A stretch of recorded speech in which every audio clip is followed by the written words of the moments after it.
কড়াইতে তেল গরম করতে দিয়ে দিয়েছি। দেওয়ার পরে আমি যেহেতু মুরগিটা একটু আলু দিয়ে রান্না করব, তো সেহেতু আমি অল্প কয়েক টুকরা আলু নিয়েছি। তো সেই আলু কয়টা ভেজে নেব আগে। তেলটা একটু গরম হয়ে যাক। দেখতে পাচ্ছেন কতটুকু আলু নিয়েছি। এই যে আমি অল্প একটু নিয়েছি, বেশি মুরগি না হলে।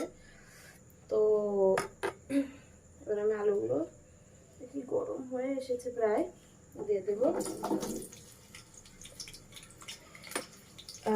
এর সাথে আমি একটু লবণ আর একটু হলুদ দিয়ে দেব।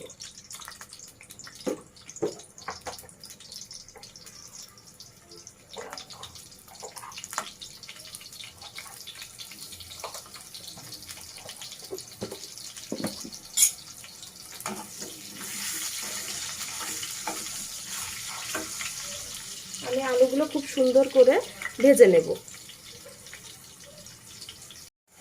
তো আমার আলুগুলো মোটামুটি প্রায় ভাজা হয়ে এসেছে। এবার আমি আলুগুলো তুলে নেব। একটা চামচ দিয়ে আলুগুলো তুলে নিচ্ছি।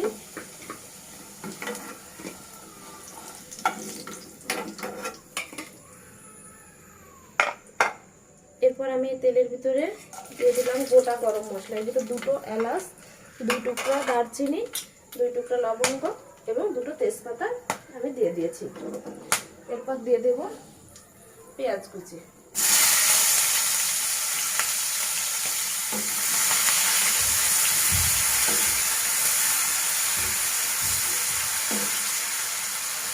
আমি মশলার পরিমাণটা বলছি না এজন্য যে সবাই তো একরকম পরিমাণে রান্না করবে না, এজন্য আমি যেটুকু রান্না করছি সেই অনুযায়ী আমি মশলার পরিমাণটা বলছি। আপনারা আপনাদের রান্নার পরিমাণ অনুযায়ী মশলাটা দিয়ে দেবেন। তো আমি পেঁয়াজটা একটু ভাজা ভাজা হতে দেব। তবে আমার মুরগিটা আজকে 700-750 গ্রাম মতো এতটুকু হবে, আর একটু বেশি 800 গ্রাম মতো মুরগি আসছে। তো আমি সেই অনুযায়ী রান্না করছি। আপনারা যদি সেই অনুযায়ী রান্না করেন তাহলে বুঝতে পারবেন। তো মুরগিটা আমি পেঁয়াজটা ভাজা ভাজা হোক। তো পেঁয়াজটা ভাজা ভাজা হয়ে এসেছে প্রায়। এবার আমি এর ভিতরে দিয়ে দেব রসুন বাটা।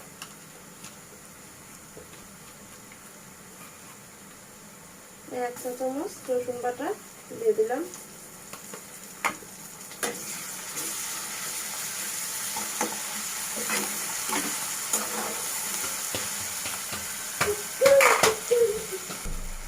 এরপর আমি দিয়ে দেবো আধা চা চামচ মতো আদা বাটা। আমি আগেই বলে দিয়েছি যে আমি যেটুকু রান্না করি সেই অনুযায়ী পরিমাণ অনুযায়ী বলছি। তো আপনারা আপনাদের পরিমাণ অনুযায়ী অবশ্যই রান্না করার চেষ্টা করবেন মশলা দেওয়ার। তো আমি একটু নাড়াচাড়া করবো।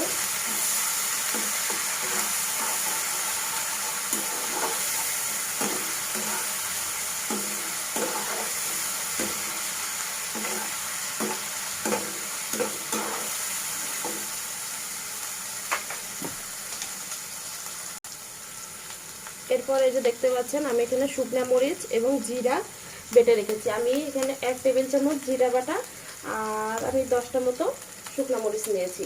আপনারা আপনাদের স্বাদ অনুযায়ী দেওয়ার চেষ্টা করবেন অবশ্যই, কারণ সব মরিচে একরকম থাকে না, ঝাল থাকে না।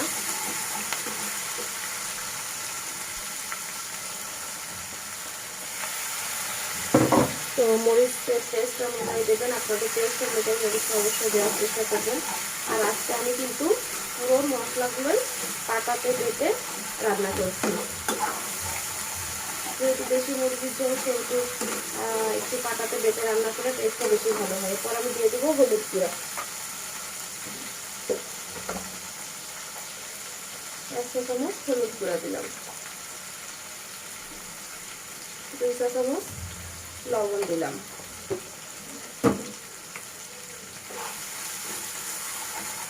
দেখুন আস্তে আস্তে তেলটা ছেড়ে আসছে। এবার দিয়ে দেবো আধা চা চামচ ধনিয়া গুঁড়া।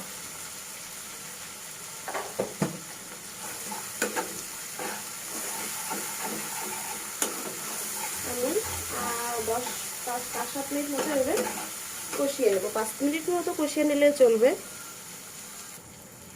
মশলাটা প্রায় কষানো হয়ে এসেছে অনেকটা, আর তেলটাও দেখুন উপরের দিকে ছেড়ে এসেছে। এবার আমি মাংসটা দিয়ে দেব। দিলাম।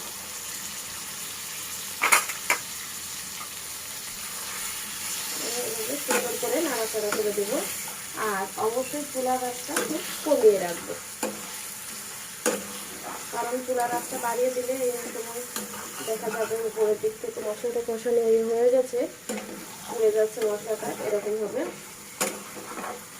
আর আমি দেখাই আপনাদের, এই যে দেখতে পাচ্ছেন মুরগিটাতে কতটা পরিমাণ তেল আর একটু ডিম ছিল।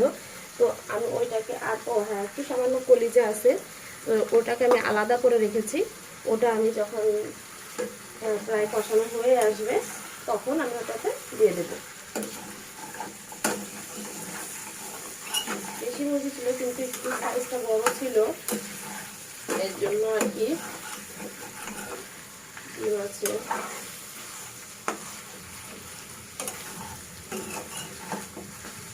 এভাবে আমি কষাতে থাকবো, আমি কিন্তু ঢাকনা দিয়ে কষাবো না, আমি এভাবেই কষাতে থাকবো যাতে তখন তেলটা উপরের দিকে উঠে আসবে তত সময় পর্যন্ত।